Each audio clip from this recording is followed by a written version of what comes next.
आज हम लोग पढ़ने जा रहे हैं प्रेशर एक्सर्टेड बाय लिक्विड। जिस तरीके से एक सॉलिड प्रेशर लगा सकता है वैसे ही एक लिक्विड भी प्रेशर लगा सकता है और एक गैस भी प्रेशर लगा सकता है, वो आगे पढ़ेंगे। लिक्विड के प्रेशर को समझाने के लिए हम लोग दो एक्टिविटी समझने जा रहे हैं। पहली एक्टिविटी दी गई है कि एक कंटेनर है, इस कंटेनर की अलग अलग हाइट पर 3 होल्स किए गए हैं और इस कंटेनर में कोई लिक्विड फिल किया गया है। आप पानी समझो। अब जो सबसे ऊपर का होल है, मिडिल का होल है और सबसे लास्ट वाला होल है। अब जैसे ही आप होल करेंगे तो इन होल्स से पानी बाहर आएगा।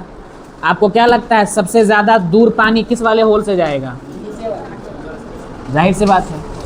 और सबसे कम दूर?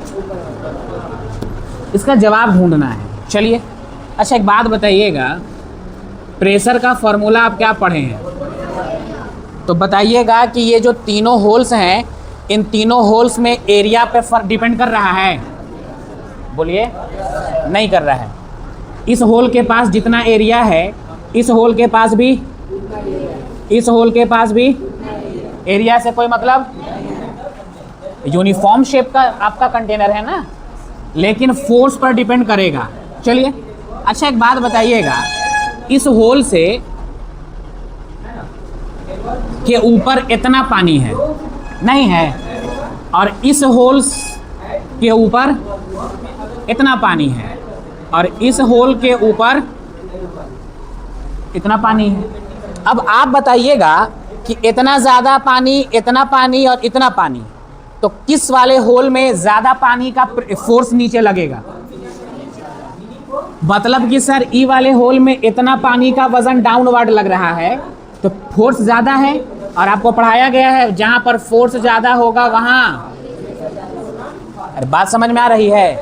यानी कि सर इस होल जो है इसके ऊपर इतने पानी का वज़न है, अब इतना पानी का वज़न और दूसरे होल में इतने पानी का वज़न और पहले होल में इतने पानी का वज़न, तो बताइए ज़्यादा पानी का वज़न किस पर लग रहा है?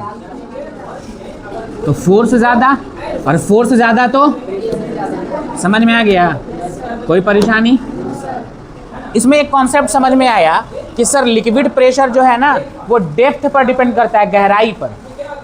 जितनी ज़्यादा गहराई होगी प्रेशर उतना, जितना कम गहराई होगा प्रेशर उतना। बात समझ में आ रही है? चलिए अब एक और एग्जांपल समझिए। मान लेते हैं कि ये नदी है, यहाँ पे हम लोगों को डैम बनाना है। क्या बनाना है? अब बताना